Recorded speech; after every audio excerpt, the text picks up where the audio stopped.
Hi, everyone. My name is Alexander Korol, and I'm a writer. Recently, I published a book called Alternative History. It's a first person novel, and I've now published the second volume.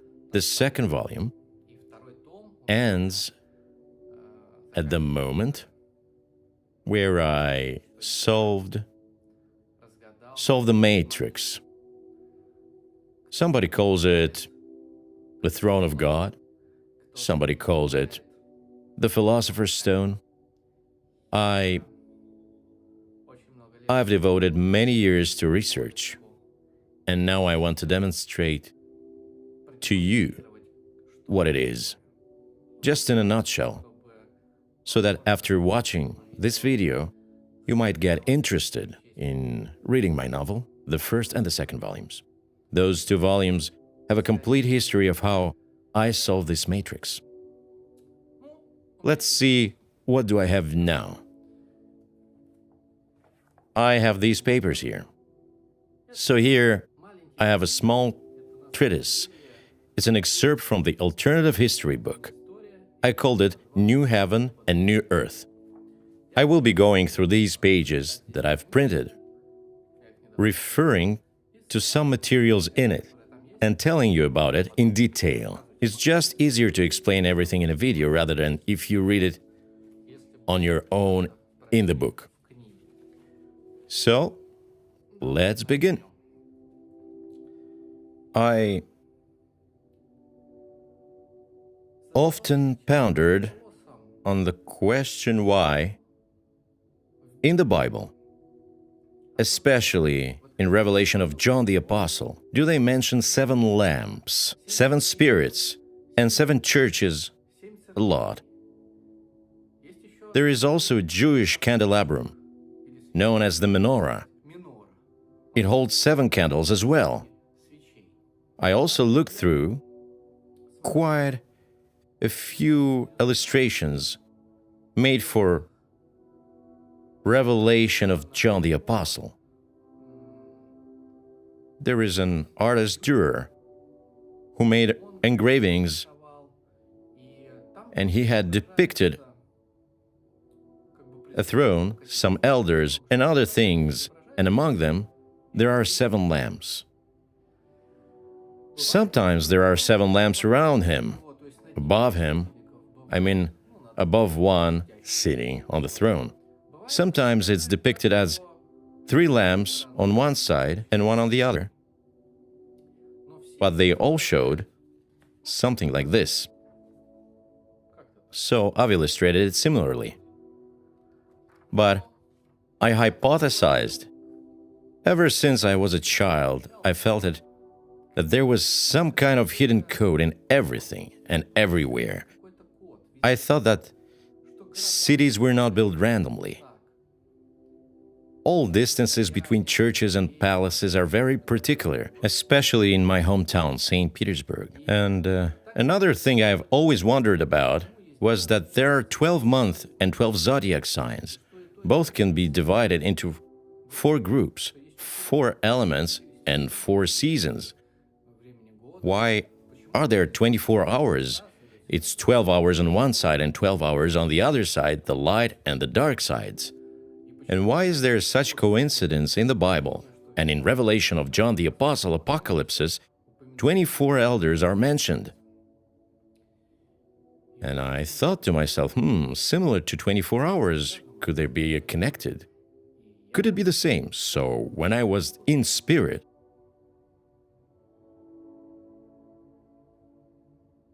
I sat in the corner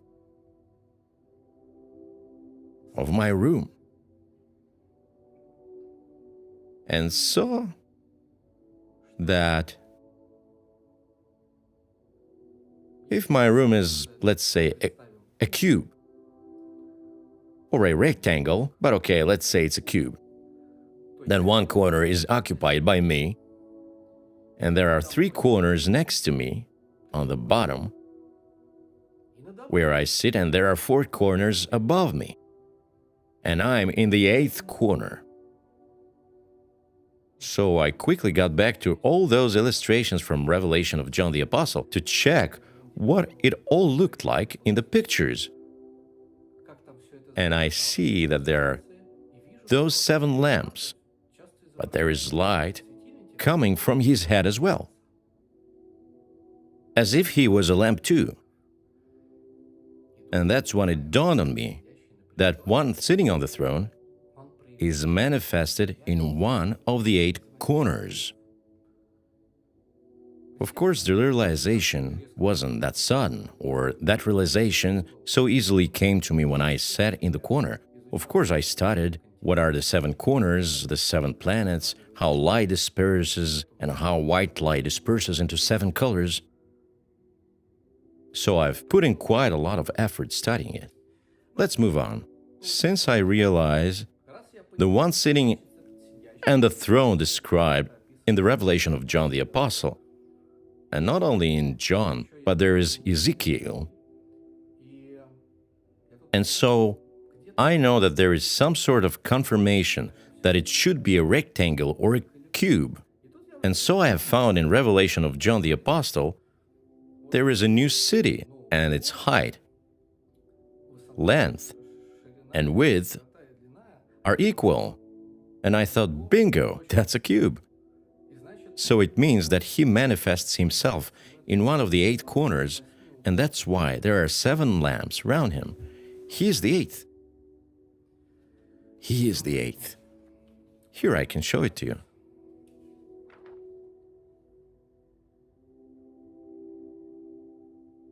So here are the 7 lamps, and his head, the 8th one, glows. Here's another one.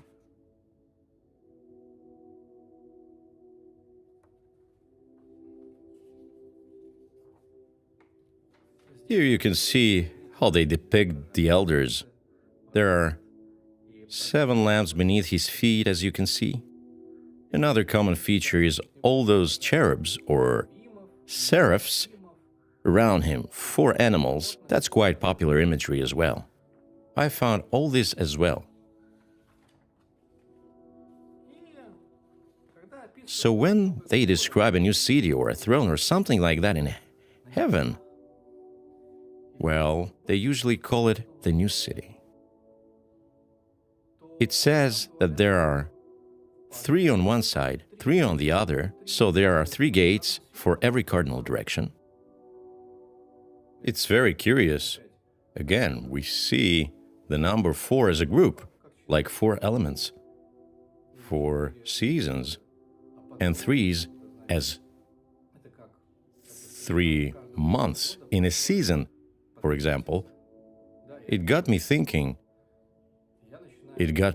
that it must be represented on the cube somehow. Then I concluded, okay, here's another one. So you can see his head glows, and there are the lamps. 3 on one side, 4 on the other. Another interesting depiction. There are 24 elders. Here he's sitting. Here are the lamps, and there are also animals. Here I have started to explain. Here is the throne. It's an illustration I made for my book. I'm explaining here that it's a throne, but later on gave a hint that one should look at it from the correct angle, and the Spirit kept giving me hints to look for the correct angle. And I've tried to turn the cube this way and that way, looking for the correct angle, not looking at the sides of the cube, but at the corners, and in the plane it will look like a hexagon. It's also very curious.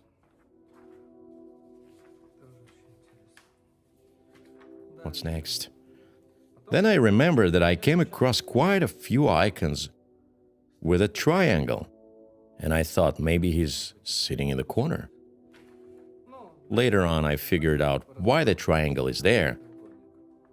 But what made me curious next is that in the Bible, Ezekiel also describes something. Let's call it the throne or the throne of God, in which someone appears. And he describes it as around the throne, it's guarded by cherubs on 4 cardinal directions. And these cherubs have 4 wings each.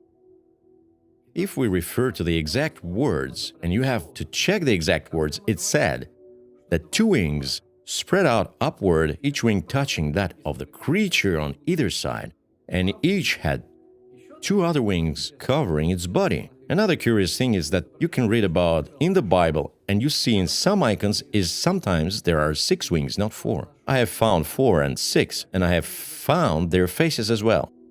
And Ezekiel describes a kind of machine that God arrives in. And it is the throne, and he is sitting on it. The throne is guarded by the cherubs, and there are wheels near these cherubs depicted as well. Then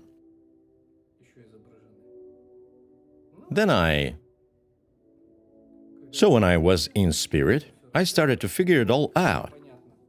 And here's what cherubs or angels, seraphs, look like. In case somebody doesn't understand, let's not mince words. The essence is the same. What's next? I was thinking, if we look at the throne in Christianity, in Orthodoxy, it is depicted as a cube. And it got me thinking, if all this is sacred geometry, and all this is concealed, and if the cube is a throne, and if it's guarded by these angels, then one has to draw lines correctly to get wings. Wings. And here is one of my illustrations. I am just looking at one of the flat sides of the cube. It's a square, and I divide it into 2 parts, drawing a line from one corner to another, diagonally. And so we get 2 wings here. And so we get 2 wings here. To make it clearer, I'm going to show you a model, a 3D model. Never mind that it's unfinished. It's a model I want to use to demonstrate something. So, we have a square, and I draw crosswise here.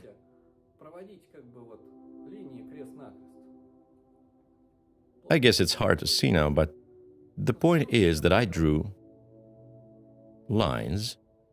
Now, how shall I give you a better view of these lines? It's not easy, maybe this one is better. The lines are thicker here. Okay, it's fine here. Do you see the square in the plane? And there are rays going this way, and here's this way. When I did it crosswise on all sides, I saw what Ezekiel was describing. I started looking at the cube, not as a flat object, but in different planes. I just showed you a few planes, but you should be looking at the corner here. I saw how this line cuts the top into 2 wings, the left one and the right one. And below, we have another side here and there. It cuts the plane here. And we get wings as well. And it says that 2 wings point upwards and touch together, provided we look at the model correctly. You can't see it. How shall I show you? How shall I show you?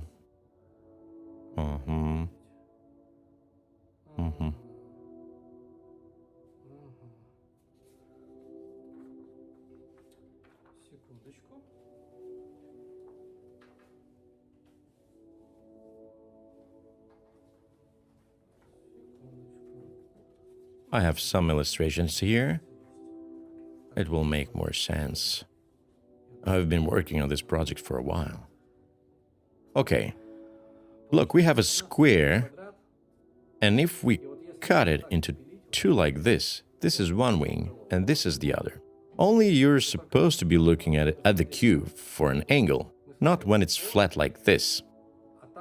But this way, here's the first wing, the right one, and here's the left one. Here's they touch each other. They should be at the top. And if we look at the shapes of the cube and imagine the corner here, we will see a lower wing covering the body. That's where all these wings are. Okay, let's get back to the shape. So this shape, here it is. Let's see the corner, and now you should be able to make them out better. Here is one upper wing, and here's the other. And now the ones below, do you see? Like a triangle covering the body. If you rotate this thing, I could depict the wings on all sides of the cube. The wings. So what we have is a cube, and there are four sides, the top and the bottom. And when I looked at the throne like this, not as a flat plane, not like this, but from under the corner, so that it appeared like six-pointed star. Then after I did the sides, I took into account the top and the sides. And there were no wings at the bottom at this point. But as I carefully read with Ezekiel, he said that these animals, cherubs or seraphs, angels, had four arms under either wing. Under either wing.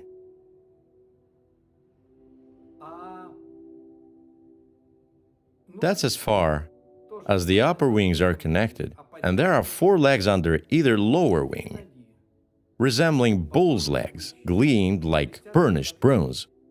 I found all that too, so it appears I covered all four sides of the cube to the top and the bottom, because I depicted pretty much the same things at the bottom. Since we have the bull's legs here, I'll show it to you right now in the book. Hold on.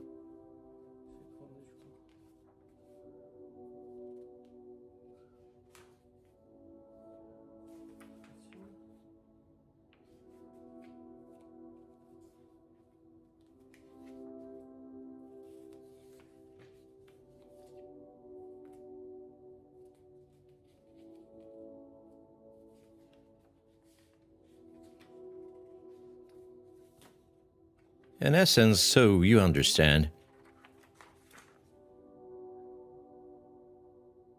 if you look at the cube this way and draw lines on all the sides from one corner to another diagonally, that's the way we represent all the cherub's wings. That's how we get two tetradrans in the cube. That's very important. I also get the same when looking under each wing. I draw more lines and thus get a ROM inside the cube.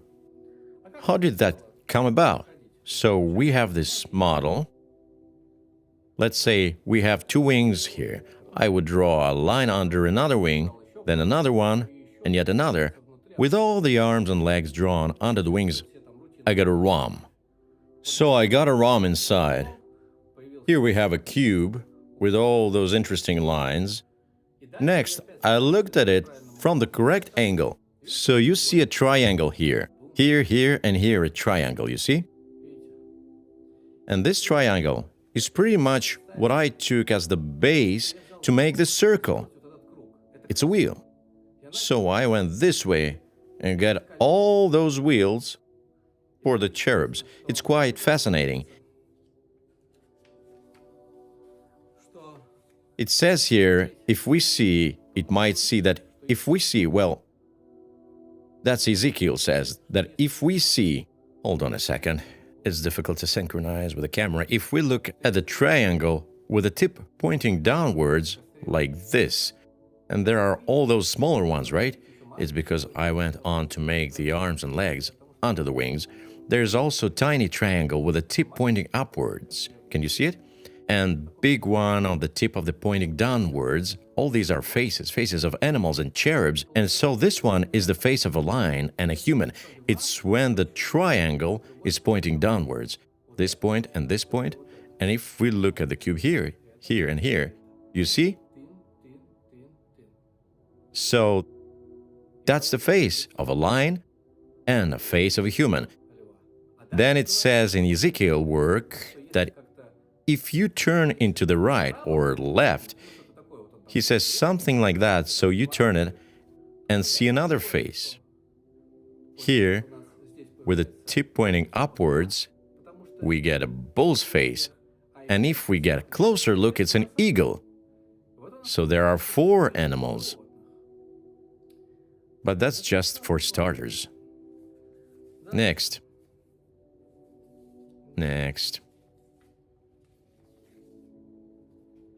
Okay, I can show you how I was looking for the wings. If you look at it on a flat plane, looking at a flat side, I can see one wing, and I realize that's how I'm supposed to draw lines to get arms. I did in that way to get arms and legs on all sides of the cube. Okay, next.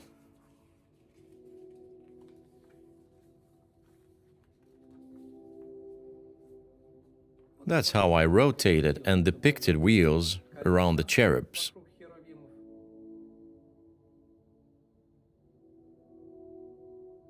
And also Ezekiel says they could move and rise. Why? Because we can see a propeller blade. And also we can see the wheels. Here. You see? So we have wheels and blades. One can say it's far-fetched, and I could be fudging it.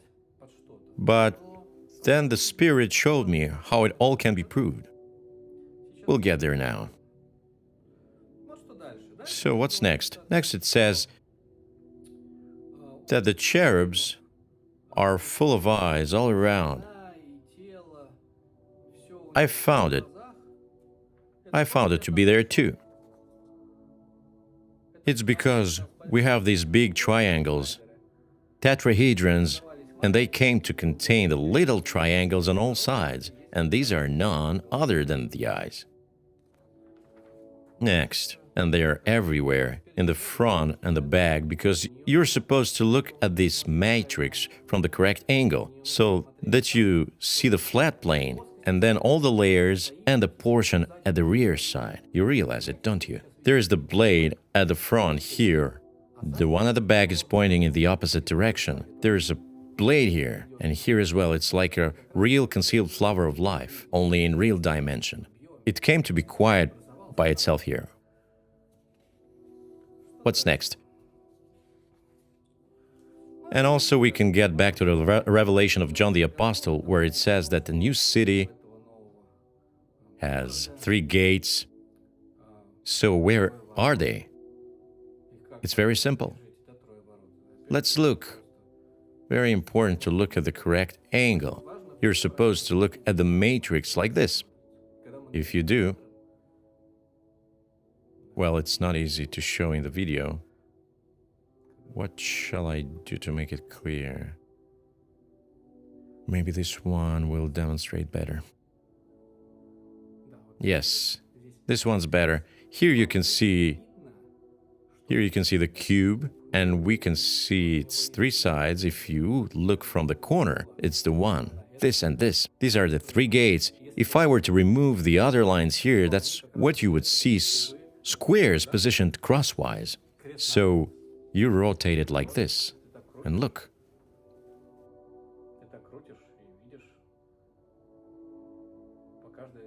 Look at the corner from every cardinal direction and see the 3 gates.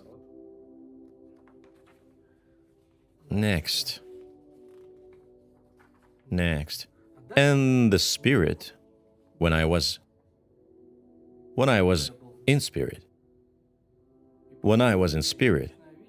He showed me that when I looked at some icons, I found it all. Here is an icon, the Trinity. Do you understand what can we see? Here's in the matrix, inside a cube. And here's the corner. Human features. You see? There's the triangle. There's the triangle. With a tip downwards. Here's a point, and here's the tip looking down. That's it. And he's here, you see? Now, here's another icon. He's in the same place, his manifestation. I saw it afterwards. It proves I've made the matrix correctly. I could have put the lines every which way, but when I made it, I started to look at every icon and see every side of my matrix. This might be familiar. Often you get in search results when you Google, what is the Trinity? The Father, the Son, and the Holy Ghost. I figured out what the Father, the Son, and the Holy Ghost are. The Father is in the future, the Son is in the present, and the Holy Ghost is His manifestation from the future. It's time. It's time. You can also add the following. If it's geometric shape, then when God created Adam and created Eve out of his rib, perhaps what's meant in the edge of a geometric shape, it could be a rib. Okay. What can we see next? We can also see... Okay, here. Another curious thing. So I made the wheels. How do I know if I made them correctly? And then I see this. Do you see this almond shape? And I remembered seeing it on icons a lot. But there's another interesting point. When I look at it and I realize there's an icon like this. It's not like I simply found an almond-like shape with a figure inside, but even the intersecting lines are the same if you look at it as if it were flat.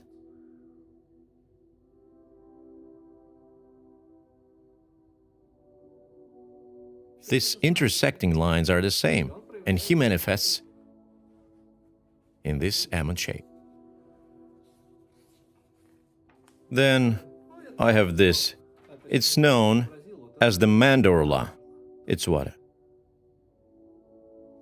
I found in my matrix. Then I remembered that often he is sitting on some sort of arc or a rainbow or a canopy. It's a common enough image. You see? The manifestation.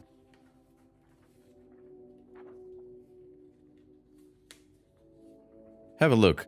Do you see what he's sitting on? Interesting, isn't it? Well, I found it in the matrix as well. Do you know where it is? Where he's sitting? Now, what side shall I show you so that you see? No, not like this. I'll show you like this. So, if you were sitting inside, facing me, and when he's back to you, then he'd be sitting on this thing here. Here, this one. And the most interesting thing here is that the lower arc is the Mother of God. Just a moment. Here we go.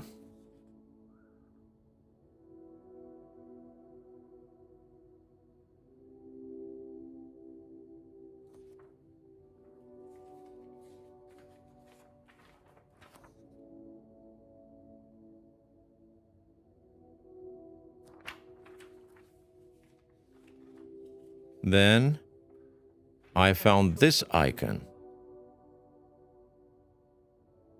and realized I had it in my matrix too. It's not when you're looking from under the corner seeing these three sides. You're supposed to see just two sides, the upper and lower ones like this. Can you see the manifestations? And it's the same.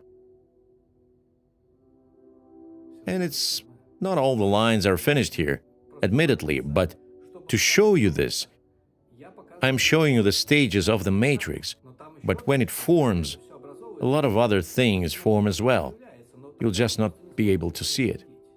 You see, there is a tiny branch inside, a twig, a tree, a trunk, and these are fruits of heaven, bodies.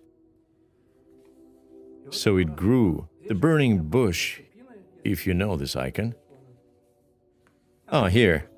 It's what I've just been showing to you. They're here, it's all manifestations on the background of the matrix, on different sides. And I've already shown you the flower of life, haven't I? There's a propeller blade and another one on the back looking the other way. And if you look through it, it's the real flower of life. So what else can we see here? It also says in Revelation of John the Apostle that there are 24 thrones. There are none here yet, but the line's completed here. We get 24 thrones in the cube. There are similar cubes. Can you see it? With a number of its sides being 6, and it's the way you're supposed to look at it. I explain it this way in my book, Alternative History. Then we have 6 sides with 4 smaller squares on each. 6 times 4, 24. So what do you get? 24 thrones. And if we finish the details inside, we'll get 24 elders with wreaths.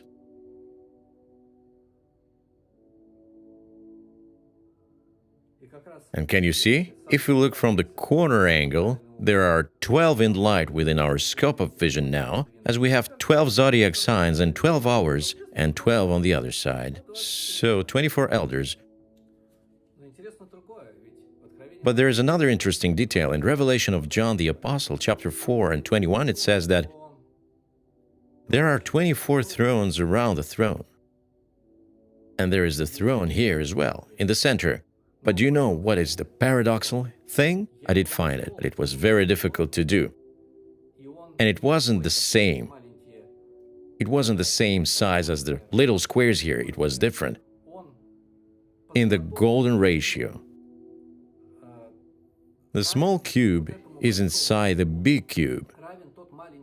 And when I succeeded, and it became the size of 1.6, I saw it. It was a tesseract, the 4th dimension, a hypercube. And so this hypercube is made up of the corners of one of the 24 thrones. The 8th corner of each throne was taken. And that's how the tesseract was made by the golden ratio. And that the small cube equals to the big one. That's what I explain in my book. What's here is what's above, and where is it that we live in actually. And this is the throne of God. And it contains all geometrical shapes, all of them. All of them. When we have 12 pentagonal sides, this shape is also referred as ether. It is also formed here because of the wheels. There are the rest of the Platonic solids here. So there are all the regular polyhedrons here. And it is all by the golden ratio, with one shape forming another, and there is even the flower of life. And I didn't try to adapt it anyhow. But when I was in spirit, and read the evangelists carefully, thoroughly, step by step, I simply depicted it. Not the white-bearded elders on chairs, but in this way, I see it this way. Like this. I hope it will be interesting for you to read the 2 volumes of my alternative history. There's a step-by-step instruction and story on how I got here and what is the thing in my hand. Goodbye, everyone.